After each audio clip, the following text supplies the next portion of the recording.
사도행전 13장 48절 49절입니다. 이방 사람들은 이 말을 듣고 기뻐하며 주님의 말씀을 찬양하였고 영원한 생명을 얻도록 정하신 사람은 모두 믿게 되었다. 이렇게 해서 주님의 말씀이 그 온 지방에 퍼져 나갔다. 제가 사도행전 말씀을 처음 드리면서 이 사도행전은 어떤 책인지에 대해서 말씀을 먼저 드렸습니다. 이야기라고 말씀을 드렸죠. 복음서들이 말하고 있는 예수 그리스도의 십자가 복음이 어떤 사람들에 의하여서 어떻게 전파되었는지를 이야기하고 있는 성경책이고, 그리고 또 그 복음을 믿음으로 받아들인 사람들은 어떻게 살아왔고 지금도 살고 있는지를 이야기하고 있는 책이다라고 말씀을 드렸어요. 그래서 앞선 설교들을 통해서 누가 이 복음의 증인이 되었는가를 말씀을 드렸죠. 예수님께서 약속하신 대로 성령님이 임한 사람들, 그래서 성령을 받은 사람들이 복음의 증인이 되어서 복음을 전파했습니다. 그리고 그 복음의 증인된 사람들은 또 예수 그리스도의 이름으로 복음을 전하면서 그 이름으로 살았다라고 말씀을 드렸어요. 오늘 드릴 말씀은 이제 이 복음의 증인들을 사용하신 성령님께서 그들을 사용하셔서 그들을 통하여서 어떻게 복음을 전파하게 하셨는지, 그 복음이 어떻게 전파되었는지에 대해서 말씀을 드리려고 합니다. 계속 내용이 이어지는 것이지 이렇게 한 주제 끊어지는 말씀은 아닙니다. 원래 예전에 바울 사도가 하셨던 것처럼 하면 하루 종일 3, 4일씩 계속 이어서 말씀을 드리면 이것이 한 편의 설교로 여러분한테 들릴 텐데, 그러다가 이렇게 떨어져서 돌아가신 분으로 발생하는 그런 불상사가 생길 수도 있으니까 사도행전에 나오잖아요. 그래서 이렇게 시간을 잘라서 한 편 한 편의 설교를 하지만 내용은 다 이어져야 됩니다. 들으시는 여러분들은 앞서서 드렸던 말씀, 제가 설교해 드렸던 말씀들을 계속 기억하시고 그걸 계속 이어서 오늘 드리는 말씀도 이렇게 붙여서 들으셔야지, 앞선 말씀은 싹 잊어버리시고 오늘 끝에 새로 들어야지 이러시면 안 됩니다. 그걸 꼭 기억한 상태에서 이 말씀을 들으셔야 됩니다. 말씀드렸듯이 예수님께서는 약속을 해주셨습니다. 너희들에게 성령이 임하실 것이다. 그러면 너희들은 복음의 증인이 될 것이다. 그리고 너희들이 그 복음의 증인이 되면 지금 모여있는 이 예루살렘에서부터 시작해서 예루살렘 주변에 있는 유대 땅, 그리고 이스라엘은 크게 나누면 3등분이 되잖아요. 맨 밑에는 예루살렘에 있는 유대 땅, 그리고 중간에는 사마리아, 그 위에는 갈릴리 호수 주변으로 하는 갈릴리, 이렇게 크게 3등분이 되는데, 이 예루살렘에서 시작된 복음이 유대 땅에 전파되고, 그리고 사마리아에 전파되고, 사마리아에 걸쳐서 갈릴리에 전파되고, 그리고 이 복음이 이제 이스라엘 땅을 벗어나서 성경시대에는 소아시라고 부르는 터키 쪽을 거쳐서, 그리고 그리스 북쪽인 마케도니아, 그리고 그리스의 남쪽인 아가야, 이 지역까지, 그리고 나중에는 로마에까지, 그리고 로마에서부터 시작된 복음이 또 전 세계에 전파되고 흩어질 것이다. 이 말씀이 어떻게 실천되어져 가는지, 이 말씀을 성령님이 어떻게 이루어 가시는지를 사도행전은 28장까지 쭉 써나가고 있어요. 역사적인 사실을 근거로 해서 그 단계를 지금 사도행전이 보여주고 있습니다. 그래서 여러분이 사도행전을 읽으실 때 사도 어떤 분이 어떤 일을 행하셨다 이렇게 단편적으로 보시면 안 되고요. 그분이 왜 그 일을 하셨는지, 그리고 성령님은 왜 그를 사용하셔서 그 일을 하고 계시는지, 그 일의 의미를 생각하셔야 돼요. 그것은 예수님의 말씀이, 예수님의 약속이 성령님을 통하여서 어떻게 실현되어져 가고 있는지, 그것을 설명하고 보여주는 인물이고 사건이고 말씀이다라는 것이죠. 그런 관점에서 사도행전을 보셔야 돼요. 사도행전 5장 14절에 보면 예루살렘의 복음이 얼마나 전파되었는지를 이렇게 보여줍니다. 믿는 사람들이 더욱 늘어나면서 주님께로 나오니 남녀 신도들이 큰 무리를 이루게 되었다. 지금 예루살렘 안에 큰 무리가 생겼어요. 예루살렘 교회가 세워진 것이죠. 다른 구절에서도 이 예루살렘 교회가 세워지기까지 이렇게 큰 무리로 많은 성도들이 생겨나기까지 어떤 일이 있었는지를 몇 차례에 걸쳐서 계속 설명해 줍니다. 사도들이 베드로와 요한을 중심으로 해서 날 때부터 걷지 못하는 분을 걷게 해줬어요. 그리고 이 일을 계기로 해서 그것을 보고 몹시 놀란 사람들에게 베드로가 대표로 복음을 전하죠. 그리고 이 복음을 듣는 사람들이 예수님을 믿게 됩니다. 그리고 성도들의 삶을 보면서 예루살렘 사람들이 호감을 가졌고 칭찬을 하면서 좋게 여겼어요. 그리고 그들에게 사도들과 성도들은 또 복음을 전했습니다. 그래서 또 그들이 예수님을 믿었어요. 하루에 몇천 명 단위로 믿기까지도 합니다. 이런 일들이 반복되어서 그 일들의 마치 결론인 것처럼 사도행전 5장 14절이 이렇게 말합니다.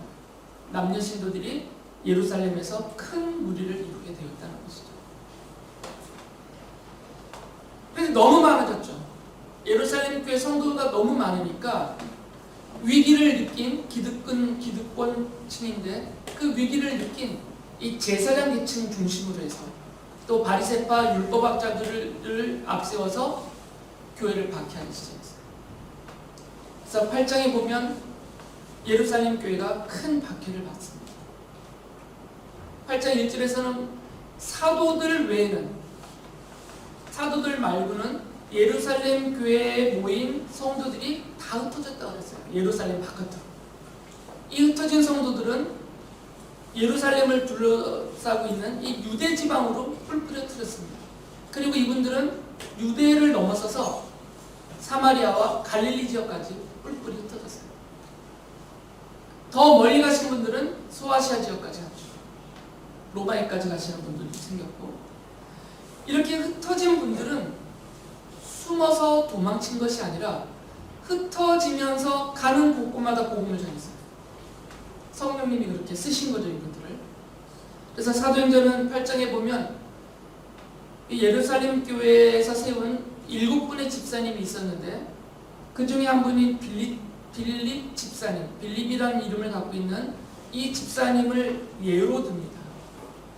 이분은 사도들과 버금가는 분들이죠. 이런 분들은 왜 그러면 집사님들을 세울 때 조건을 앞에 뭐라고 세우냐면 경건하고 믿음이 있고 충성된 종들, 사도들과 비등비등할 정도로 주님 앞에 헌신된 분들 중에서 7분을 따로 세운 거거든요.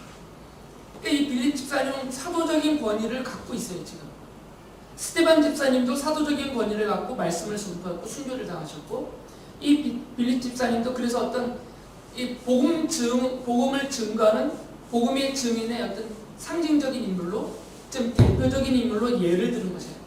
이분을 예를 들면서 이 빌립 집사님이 사마리아 지역에서 어떻게 복음을 전했나 이걸 쭉 기록해놨어요.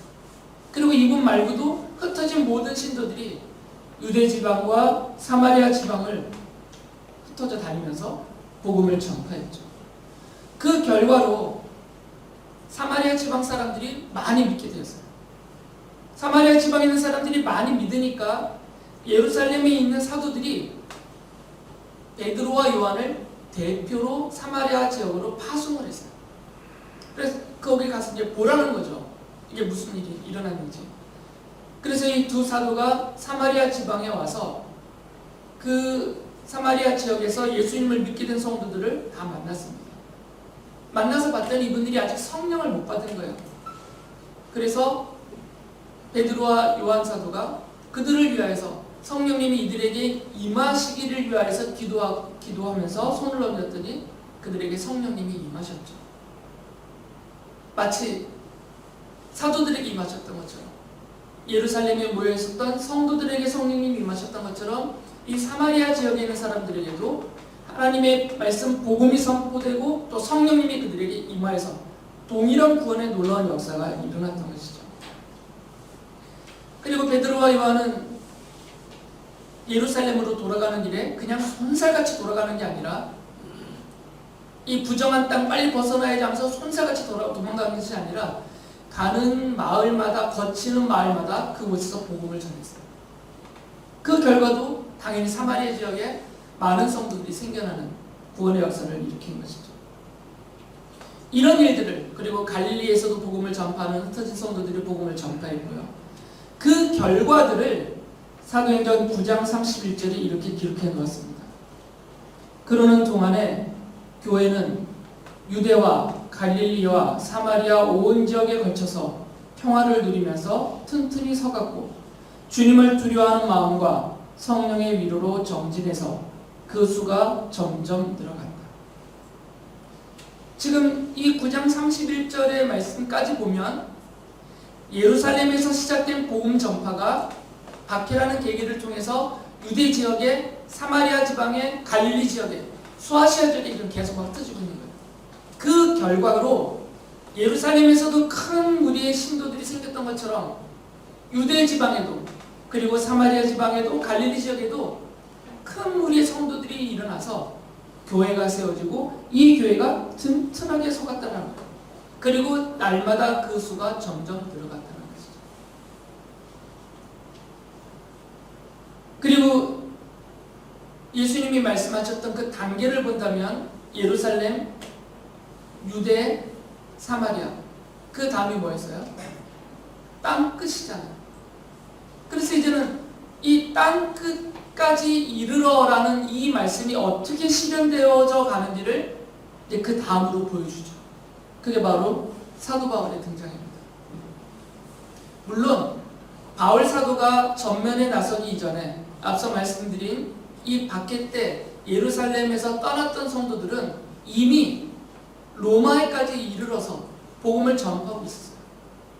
그 당시는 로마가 다스리는 지중해 세계이기 때문에 자유롭게 어디든지 로마 제국이 뚫어놓은 길을 통해서 또는 해상로를 통해서 쉽게 갈 수 있었습니다. 그래서 이들은 가는 곳곳마다 복음을 전했어요. 그러나 사도행전에 그분들에 대한 기록 또는 일일이 그들의 이름을 거명하면서 말씀하시진 않고요.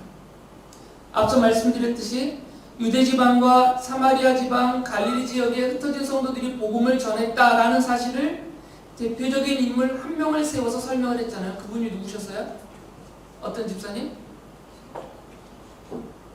설마 까먹으시네 지금. 제가 한 분을 예를 들었다 그랬잖아요. 빌립 집사님. 내가 다 당황했어요 지금.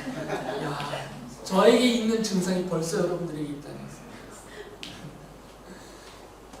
그분만 전한 게 아니라 이분을 예를 든 거예요. 그것처럼 이제 땅 끝에까지 이르러 복음을 증거하는 이 복음의 증인들이 엄청 많죠. 근데 그분들을 일일이 거명할 수 없으니까 이분들을 대표하는 인물을 한 분을 세우셨어요. 그분이 바로 사도 바울입니다. 본래 이 바울은 교회를 핍박하던 사람이었죠. 스데반 집사의 순교 현장에서도 동조를 했고 주도적인 위치에 있었고 대제사장들로부터 허가를 받아서 예수님 믿는 사람들을 잡아서 옥에 가두는 일에 가장 앞장섰던 사람이에요. 그래서 그 다마스쿠스에도 이미 거기는 레바논이잖아요. 이스라엘이 아니고 레바논에 있는 다마스쿠스라는 도시에도 믿는 성도들이 있었고 교회가 있었잖아요. 이미 세워져 버렸죠. 복음을 전파했으니까. 거기 있는 믿는 성도들도 잡아서 옥에 가두려고 다마스쿠스로 막 의기양양해서 가던 그 길에서 예수님이 이 바울을 만나셨어요. 그에게 나타나셨죠. 그래서 바울이 거기서 주님 앞에 꼬꾸라집니다. 그런데 그 자리에서 바울이 시력을 잃어버렸어요. 예수께서는 이 바울을 그 다마스쿠스로 보내시면서 다마스쿠스에 이미 있는 예수님을 믿는 제자 중에 한 명인 아나니아라고 이름 지어진 아나니아라고 불리우는 그 제자에게 예수님께서 또 나타나셔서 그에게 말씀하셨어요. 바울이라는 사람에게 가서 그가 지금 시력을 잃었는데 그가 시력을 회복할 수 있도록 기도해 주라. 라고 말씀하셨어요. 그러면서 예수께서 그 아나니아에게 이렇게 말씀하십니다. 이 바울이란 사람이 어떤 사람인지를 설명하면서 사도행전 9장 15절에 보면 가거라 그는 내 이름을 이방 사람들과 임금들과 이스라엘 자손들 앞에 가지고 갈 내가 택한 내 그릇이다. 내가 지금 택하여 세운, 물론 가는 곳에서 만나는 유대 사람들, 이스라엘 사람들에게도 복음을 전하지만 주로 이 사도 바울이 복음을 전파할 주요 대상은 누구냐면 이방 사람들이라고 해요. 그래서 사도 바울을 이방인의 사도로 세웠다라는 표현을 쓰는 겁니다. 베드로 사도와 이 바울 사도도 서로 약속을 했어요. 두 분이. 베드로를 비롯한 사도들은 유대인들을 향하여서 주로, 그리고 나와 함께하는 이 전도자들은 이방인들을 향해서 주로 복음을 전하겠다. 두 분이 약속을 했어요. 그리고 전력을 다했던 것이죠. 그래서 사도 바울을 이방인의 사도라고 부릅니다. 이렇게 세워진 사도 바울을 중심으로 해서 사도행전을 보면 동역자들이 계속 세워지죠. 바울만이 아니라 그 동역자들과 함께 이제 바울은 다니면서 특히 바울 바나바가 중심이 되어서 복음을 전파해요. 이들이 복음을 전파를 하는 과정을 9장부터 28장, 마지막 28장까지 쭉 기록하고 있어요. 사도행전. 물론 중간중간에 베드로 사도나 다른 사도들의 복음 전파와 또 예루살렘과 유대 땅에서 일어난 일들도 나오지만 이것은 이미 앞서 결론적으로 말씀해 주셨던 것처럼 예루살렘에 이미 신도의 수가 큰 무리를 이루었다. 그리고 또 유대와 갈릴리와 사마리아에서 이미 교회가 세워지고 교회가 튼튼히 서지고 점차 점점 날마다 성도의 수가 늘어났다라는 이미 결론이 나와 있기 때문에 이런 상태가 계속 발전하는 거죠. 유대인들을 중심으로 해서는. 그리고 이제 사도 바울과 바나바 또 다른 전도 복음 증인들을 중심으로 해서 이제 이 복음이 땅끝이라고 표현하신 이스라엘 바깥 세계, 그 이방 세계에 어떻게 복음이 전파되어져 가는지를 9장에서 시작해서 마지막 28장까지 계속 말해줘. 그래서 곳곳에서 계속 바울과 바나바와 이 전도대가 가는 도시, 가는 지방, 가는 지역을 계속 그 지명들을 언급하면서 복음이 이렇게 확장되어서 결국에는 로마까지 가게 되었다라는 것을 말해주고 있는 것이죠. 주보에는 그 도시들 이름을 제가 다 써놨어요. 여러분이 읽어보시면 되고, 이 도시들은 큰 덩어리로 치면 예루살렘, 유다의 사마리아, 갈릴리를 넘어선 이 복음이 터키 지역인 소아시아 지역에서 왕성하게 전파돼요.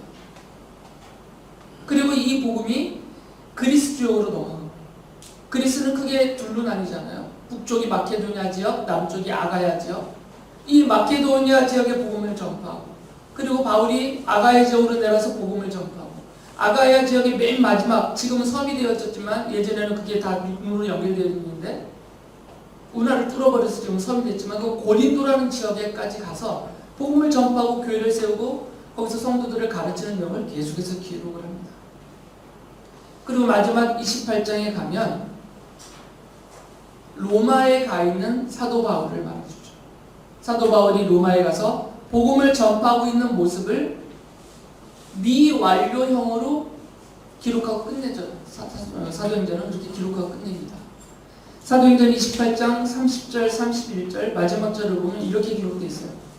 바울은 자기가 얻은 새 집에서 꼭 2해 동안 지내면서 자기를 찾아오는 모든 사람을 맞아 죽였다.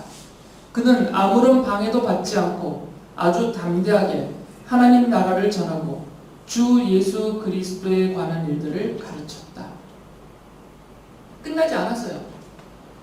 그래서 그 결과가 뭐냐? 바울이 순교당했냐, 죽음을 당했느냐 이런 결론은 안 나있고 바울이 지금 로마에서 복음을 전파하고 있는 말만 하고 있어요. 물론 바울이 2년 후에 풀려났다가 다시 또 네로의 바퀴대에 붙들려서 순교를 당하지만 지금 사도행전의 기록만 본다면 아직은 바울이 계속 복음을 전하고 있는 것이죠. 왜 로마에서 사도행전이 끝나냐면 이 로마는 당시 로마 제국이 다스리고 있었던 지중해 세계예요. 북아프리카로부터 시작해서 터키 지역 그리고 유럽 지역까지 다 포괄하는 이 지중해를 둘러싸고 있는 이 지중해 세계를 로마가 다 지배하고 있었어요. 그리고 성경은 주로 이 세계 중심으로 역사를 기록하고 있기 때문에 이 성경 세계에서 본다면 로마는 땅끝의 중심지였죠. 그래서 로마가 이 땅끝을 상징하는 도시예요. 로마 제국의 수도로서. 그래서 사도행전은 그 로마에서 기록을 끝내고 있는 것입니다. 이렇게 사도행전을 보면 성령 하나님이 사도들과 성도들에게 임하셔서 그들을 복음의 증인으로 삼으셨고, 이들을 복음의 증인으로 삼으신 성령님은 그들과 함께 하셔서 사도행전을 보면 이 복음의 증인들의 활약상을 쓴 것이 아니고 이 복음의 증인들을 사도와 성도들을 도구로 사용하시는 성령님의 하시는 일들을 써놓고 있습니다. 그러니까 이들과 함께 하셔서 성령님이 이들과 함께 하셔서 이 예수 그리스도의 십자가 복음이 어떻게 전파되게 하셨는지, 그들을 통하여 어떻게 전파되게 하셨는지 그 역사적인 과정을 다 보여주고 있어요. 이게 사도행전이라는 책입니다. 그리고 사도행전은 그 과정에서 성령 하나님이 예수 그리스도의 그 명령과 약속을 이 복음이 증인된 성도들을 통해서 어떻게 이루어 가셨는가라는 사실을 보여주죠. 그래서 사도행전을 어떤 분들은 성령 행전으로 부르는 게 더 맞다라고까지도 말해요. 사실 사도들의 이름과 개인의 힘으로 한 일이 아니기 때문에 지난주에도 말씀드렸듯이 이분들은 도구로서 성령님이 이들을 사로잡아서 이들과 함께 하셔서 예수 그리스도의 이름을 힘입어서 복음을 전파하게 하시고 믿게 하시고 능력을 행하게 하신 거거든요.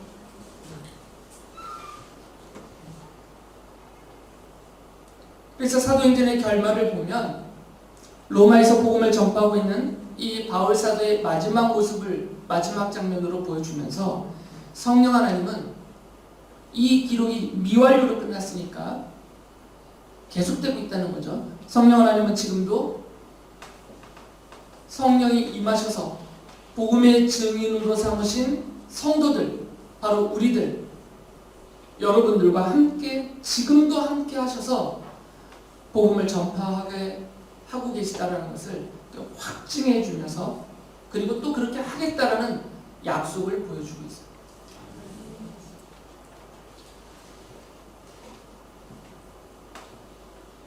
지난주 말씀드렸듯이 성도는 그냥 구원받은 사람, 성도의 정체는 그것이 아닙니다. 구원받은 사람이에요. 하늘의 복을 약속받았어요. 하나님의 자녀요 백성으로서의 권세와 영광과 특권까지 다 받았어요. 그런데 왜 그렇게 만들어 주셨나요? 왜 우리를 이렇게 만들어 주셨고 왜 성령님이 우리에게 오셨냐는 거죠. 사도행전은 그 이유를 말해주고 있는 거예요. 나를 복음의 증인으로 삼아서 베드로 바울처럼은 못하더라도 내 역량껏 내가 복음을 전파하게 하시고 그 복음을 전파하게 하신 다음에 성령님이 주도적으로 하실 일들을 이루시고자 하신다는 것이죠. 이 사실을 우리에게 깨우쳐 주시는 것입니다. 또 한 가지 기억해야 될 것이 있습니다. 복음의 증인으로서 복음을 전파하려는 우리들의 입장에서는 두려움이 있어요. 그리고 실망감도 큽니다. 저라고 해서 그런 게 없는 건 아닙니다. 저도 복음을 전파할 때 두려움이 있어요. 반대 박해는 별로 안 무서워요. 근데 무시당할까봐, 무슨 사이비 종교인 취급받을까봐 자존심이 엄청 상하거든요. 그런 거에 대한 두려움이 있어요. 또 한 가지는 실망감은 계속 커져요. 복음을 계속 전하고 있는데 1년을 전해도 압니다. 10년을 전해도 압니다. 이런 실망감이 점점 커져가거든요. 결과가 빨리 안 나타나니까. 물론 성령이 강하게 도우시고 역사하셔서 복음을 전했더니 바로 믿는 사람도 생겼어요. 막 하늘을 찌르는 기쁨과 영광이 넘치죠. 근데 늘 그렇지는 않거든요. 그러니까 복음을 전파하는 증인으로 사는 사람들에게는 이 두 가지의 큰 장애가 생깁니다. 두려움이 생기고 실망감이 생깁니다. 사도행전은 그 부분에 대한 답을 말씀해 주고 계십니다. 사도행전에 보면 베드로 사도가 말했듯이 나면서부터 못 걷는 분을 고쳐줬더니 사람들이 다 베드로와 요한을 쳐다보는 거예요. 바울 사도와 바나바 사도가 똑같이 못 걷는 사람을 고쳐주었더니 이렇게 세워줬더니 사람들이 다 이분들만 쳐다보는 거죠. 그때 사도들이 공통되게 하는 말이 있어요. 왜 마치 우리의 이름과 우리의 능력을 이 사람을 낫게 해준 것처럼 왜 우리를 쳐다보느냐. 성령 하나님이 하셨다.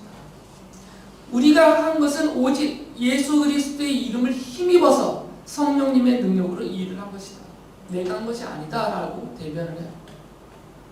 그것처럼 사도행전은 강조하는 것이 있습니다. 복음의 증인으로 삼으신 분도 성령님이시고 복음을 담대하게 전파하게 하신 분도 성령님이시고 그들이 전파한 복음을 믿고 예수님을 믿도록 해주시는 분도 성령님이시고 그들을 통하여서 놀라운 일들을 일어나게 해주시는 분도 성령님이시다. 이 사실을 강조하고 있어요. 그러니까 두려워하지 말고 실망하지 말아요. 내 이름과 내 능력과 내 뜻으로 했다면 실망할 수 있어요. 안 되니까. 두려울 수도 있어요. 이게 과연 괜찮을까? 저 사람이 어떻게 반응할까? 두려울 수도 있어요. 그런데 사도행전은 그렇게 말하지 않습니다. 성령님이 하시니까 두려워하지 마세요. 그래서 그것을 깨달았던 사도들은 정말 담대하게 복음을 전파할 수 있어요. 두려워하지 않고 실망하지 않고 실제로 보면 복음을 이분들이 전했다고 해서 다 믿은 건 아닙니다. 성령님이 믿게 하신 분들은 믿고 내버려 두신 사람들 중에는 심하게 박해하신 분들도 있었어요. 야고보 사도가 죽임을 당했습니다. 사도들을 돌로 쳐서 거의 죽게 만들었어요. 죽은 줄 알고 내다 버렸어요, 바울을. 그런 박해, 그런 비난, 조롱, 멸시 다 당합니다. 이 복음의 증인으로서 사도들과 성도들이 복음을 전했다고 해서 다 믿은 것은 아니에요. 우리가 겪는 바는, 우리에게 나타나는 바는 똑같이 그들에게도 있었어요. 그래도 이들은 실망하지 않았습니다. 알았거든요. 성령님이 하시는 거예요. 실제로 사도행전 2장 37절이 그것에 대해서 이렇게 말씀을 하십니다. 사도들이 복음을 전하니까 그 복음을 들은 사람들이 사도들을 향해서 이렇게 말해요. 사람들이 이 말을 듣고 마음이 찔려서 형제들이여 우리가 어떻게 하면 좋겠습니까 하고 베드로와 다른 사도들에게 말하였다. 복음을 전하였더니 마음이 찔렸어요.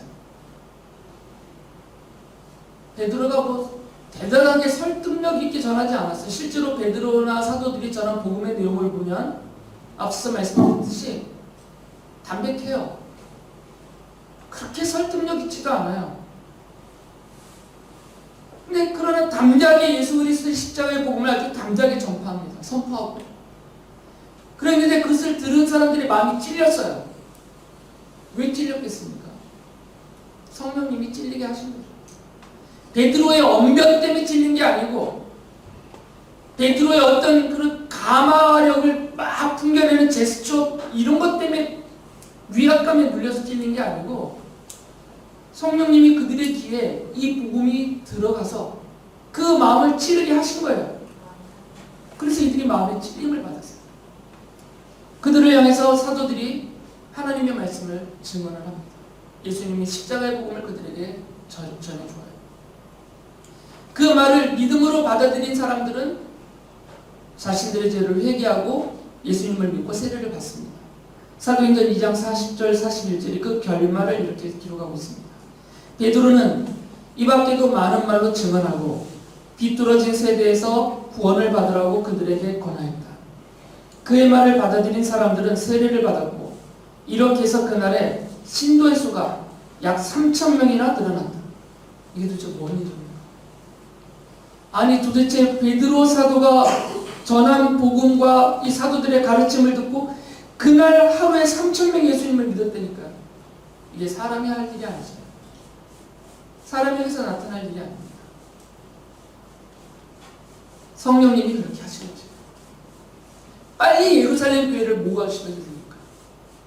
빨리 예루살렘 안에 믿는 성도들을 빨리 모아서 이제 이들을 복음의 증인으로 삼아서 예수님의 말씀이 실현되도록 유대 땅으로 보내고 사마리아로 보내고 갈릴리로 보내고 소아시아로 그리스로 로마로 막 땅끝으로 보내야 되기 때문에 막 갑자기 예수님 믿는 사람들의 수가 늘어나게 해주신 것이에요. 그러니까 성령님이 하신 거죠. 사도들이 한 게 아니에요. 사도행전 5장 14절은 이렇게 그 사실에 대해서 정리를 해줍니다. 믿는 사람들이 더욱 늘어나면서 주님께로 나오니 남녀 신도들이 큰 무리를 이루게 됩니다. 큰 무리를 이루게 되었어요. 그래서 심지어 이들 중에는 예수님을 십자가에 못 박아 죽게 한 그 일에 주도적인 역할을 했던 계층이 있었는데 그들은 제사장 계층이에요. 제사장들이 이 일을 주도적으로 했습니다. 구심점이 되어서. 근데 그들 중에서도 예수님을 믿는 사람들이 생기게 만드셨어요. 사도행전 6장 7절에 그것을 기록해 놓으셨죠. 하나님의 말씀이 계속 퍼져나가서 예루살렘에 있는 제자들의 수가 부쩍 늘어가고 제사장들 가운데서도 이 믿음에 순종하는 사람들이 많았다. 그 완강하고 완악했던 제사장들의 마음이 어떻게 깨졌겠어요? 베드로가 세게 말했다고 깨지겠습니까? 그게 성령님이 그들의 마음을 깨트리시는 거죠. 그 마음에 찔림 있게 하시고 예수님을 믿게 해주신 것이죠. 사도행전 16장 5절은 이 일이 예루살렘뿐만 아니라 이방인 교회 지역, 이방 지역에 있는 그 교회에서도 동일하게 일어나고 있는 사실을 이렇게 말씀하고 계세요. 교회들은 그 믿음이 점점 더 튼튼해지고 그 수가 나날이 늘어갔다.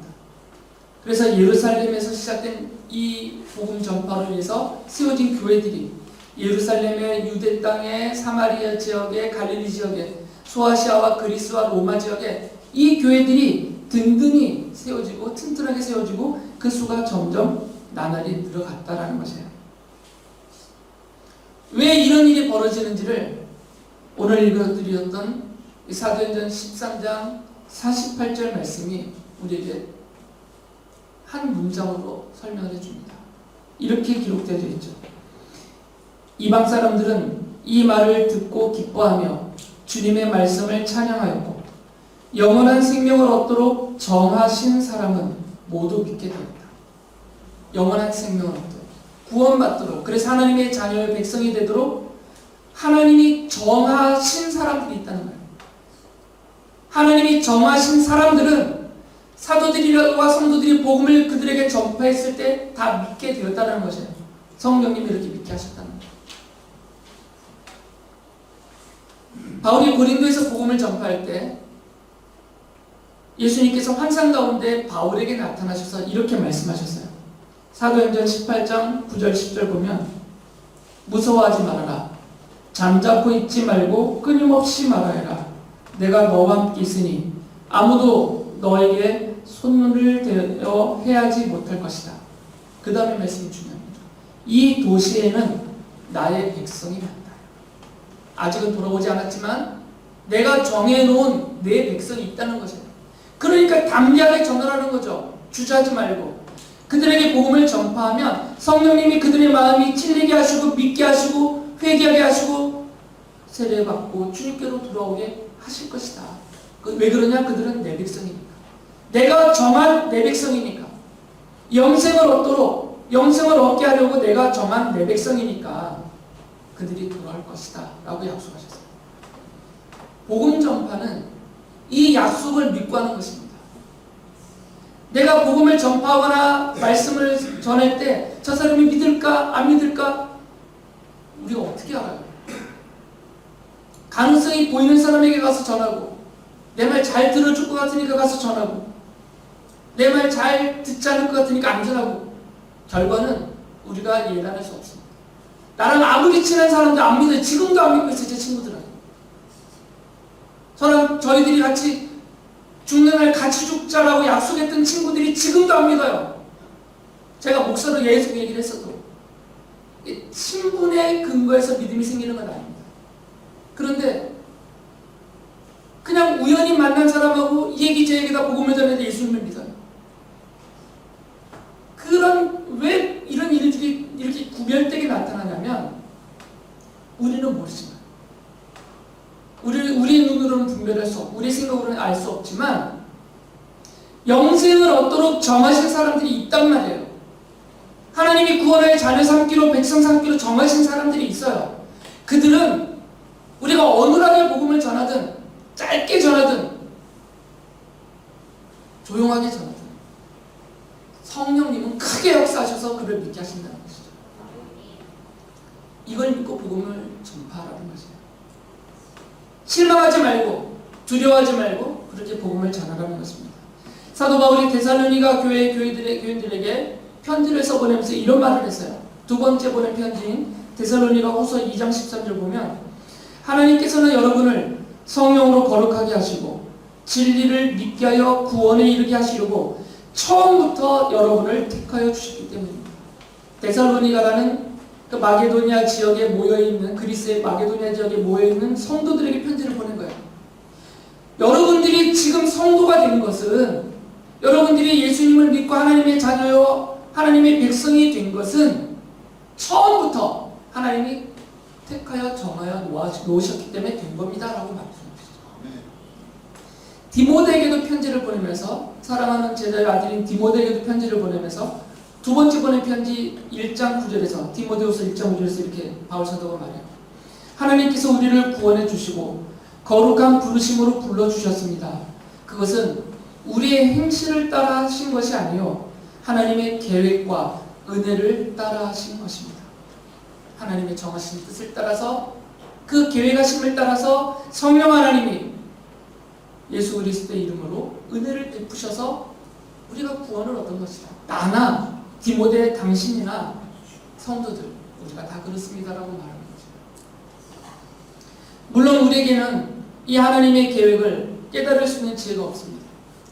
하나님이 언제 어떤 방법으로 누구를 통해서 이 일들을 이루실지는 우리는 몰라요. 그렇기 때문에 우리는 믿어야 되는 것이죠. 그래서 사도행전을 읽어야 되는 거죠. 성령 하나님이 우리 성령 하나님이 사도행전에 갇혀 계시는 분이 아니세요. 2000년 전에 일어났던 이 일 끝내시고 야 이제 쉴란다고 쉬시는 분이 아니세요. 사도행전은 미완료로 열려 있습니다. 사도행전에서 보여주신 것처럼 지금도 하고 계시다는 것이에요. 2000년 전에 사도행전에서 이렇게 하셨던 그 성령님은 2000년이 흐르는 동안 계속해서 똑같은 은혜와 역사에 오셨다는 것이고 지금도 그렇게 하고 계시는 것이고 우리 주님이 오시는 날까지 그렇게 계속해서 하실 것이다라는 약속이에요. 이 약속을 믿으라는 거죠. 이 약속을 믿고 두려움 없이 실망하지 말고 복음을 전해야 됩니다.